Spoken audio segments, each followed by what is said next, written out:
Hello everyone, Miss Carrie here from Miss Carrie's Creations. Today I'm going to show you how to create some adorable little treat boxes for Christmas. Before we create the project, I want to talk to you about the coordinating cardstock from Hip Kit Club. Each month there is a collection of cardstock colors that pair beautifully with the Hip Kit. These are a medium weight cardstock that's dual-sided. On the front, you will find a solid color with a fabric-like pattern, and on the back, there is a lovely stripe pattern. Each month, the patterns vary, but they always match the Hip Kits perfectly. Today, I'm going to show you how to use one of the November cut files to create some delightful gingerbread treat boxes for the holiday season. In the description below, I've added a link to the November cardstock kit, along with a link to the cut file and additional supplies I'm using today. You will need to cut out 2 solid house pieces from the craft texture cardstock. These have been mirrored so that the front of the box matches the back. I've also cut out 4 decorative layers from white cardstock, again to have been mirrored to match the backer on the house.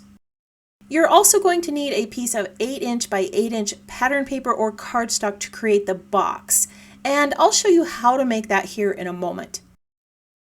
Before we assemble the project, I want to share a few design space tips to help you recreate these layers you need for the boxes. The Hip Kit gingerbread cut file includes 3 gingerbread box shapes. I chose this one here because the square shape is more conducive to a box shape. Before I resize this, I want to layer the decorative piece over the solid house shape and center them. Then I will group the 2 images together. This will ensure that both pieces are sized proportionately to one another. I sized these to 3.75 inches wide to fit the box. And I've duplicated the group so that I would have a front and a back for the box. Before you cut these out, you will need to flip one of the gingerbread groups. This will create a mirror image of the pieces. Now you can send these to the machine and cut everything out. When you remove these from the cutting mat, don't forget to keep the 3 window frames and the doorknob. I cut these from white cardstock, but you can also cut them from another color of cardstock or a pattern paper. All right, let's make one of those adorable little gingerbread treat boxes. I'm going to start by adhering 2 of the decorative pieces together. This just gives us a thicker layer without having to use foam tape.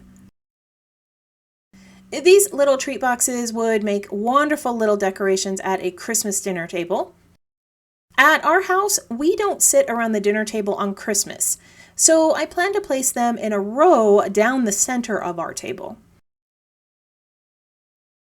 When I was cutting these boxes with the machine, I showed you how to mirror these images. When we place these on either side of the box, the chimneys are going to line up. Now, if you choose not to mirror them, the chimneys are going to end up looking like this. There's really no right or wrong way to do this. I just like the way they look with the chimneys lined up. As I adhere these in place, I would love it if you tap that subscribe button and let me know that you're new here. If you're already a subscriber, let me know that you enjoyed today's project by tapping the thumbs up icon or leaving a comment below.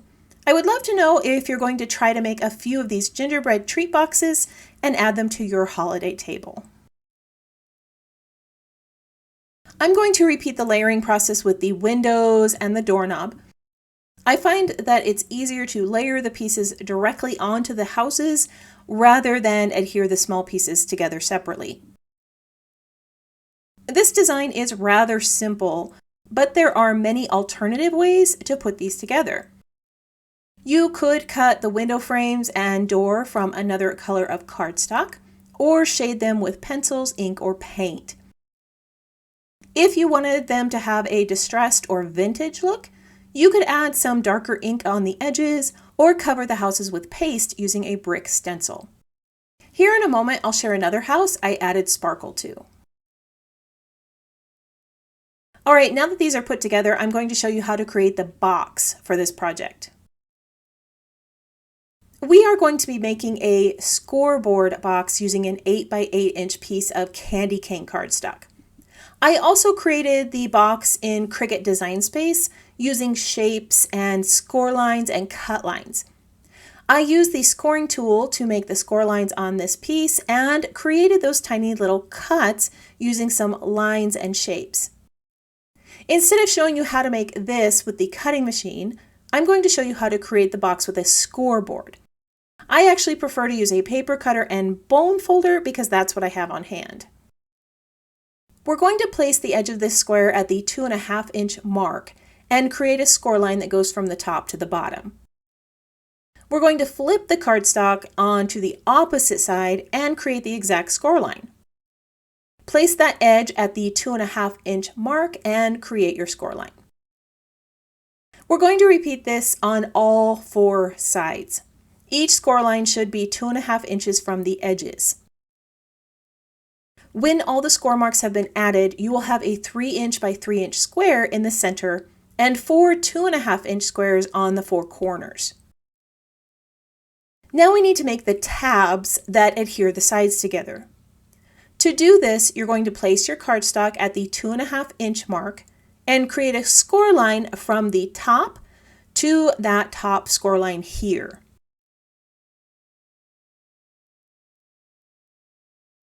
You're going to repeat this at the base of the cardstock. The score line will go from the lower score line down to the bottom edge. These 2 lines are repeated on the opposite side. Rotate your cardstock, place the edge at the 1/2 inch mark, then score from the top to the first score line and from the bottom up to the second score line. This is what your cardstock should look like with all the score marks.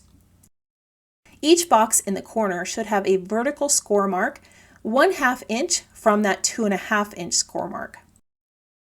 Now we're going to cut out these 4 rectangles. You can use a paper cutter, but I tend to do much better with a craft knife and a ruler.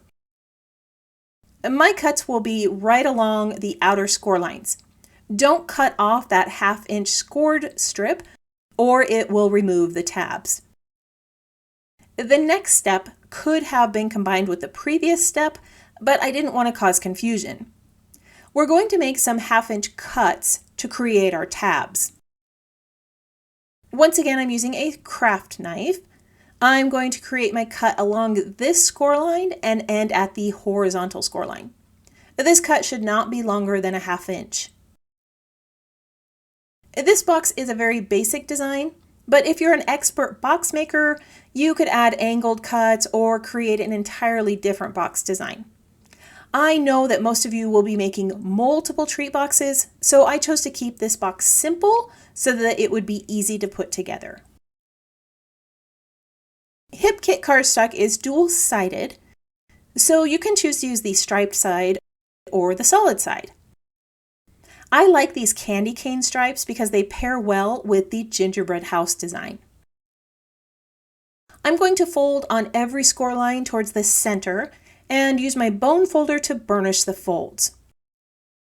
I chose to create the boxes from a medium weight cardstock because the treats I plan to add are going to be a little heavier.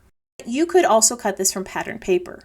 Hip Kit's paper is thick enough to hold up to some of the weightier treats you might add. When I create paper boxes, I like to have the open edges hidden.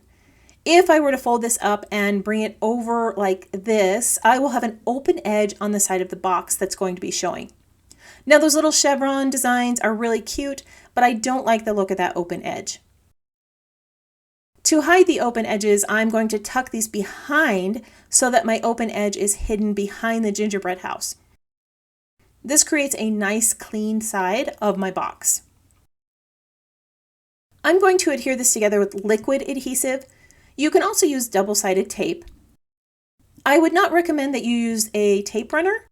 The sides might come undone once the treats are added. When you shop for treats, the inside measurement of the box is 3 inches by 3 inches, giving you quite a few options.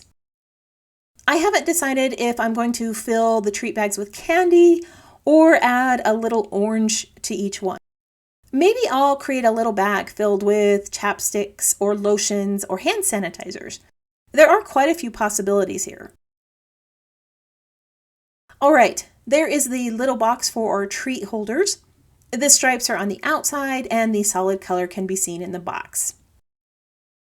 Before we add the gingerbread houses, I want to add a few decorations. At this point, you are only limited by your imagination. I'm going to use some puffy stickers and foam stickers from the November Hip Kits. When you're decorating these with stickers, just remember that most of the collections only have one sticker design of a tree or a heart. If you prefer that both sides look exactly the same, you might want to cut out some decorations with your cutting machine or with dies. I'm going to keep this really simple with 2 little potted plants and hearts. You could also add a tree, a wreath, a snowman, or some of the little critters in the kit. Now that we're finished, we're going to adhere the gingerbread houses to the sides of the box. Remember, we want to place these over that open end on the box. The house does have rounded edges, so make sure that the box you're creating is a little bit smaller than the house so that the pattern paper in the corners doesn't show at the base. I'm going to add some treats, then share this creation and another box I made to inspire you when you create your own projects. Here are 2 little treat boxes filled up with candy. I closed up each treat bag with a bow and added some of the vellum die cuts as a tag. The only item I added to this box here are some lights in the corner, which made them even cuter. My second treat box was assembled like the first, but instead of that decorative layer being all white, I cut the windows and door from candy cane cardstock. Instead of the round window, I added a striped heart sticker, which made it even cuter. I also added glitter by brushing some stardust butter from the color kit onto that decorative layer. This makes it look more like frosting, don't you think?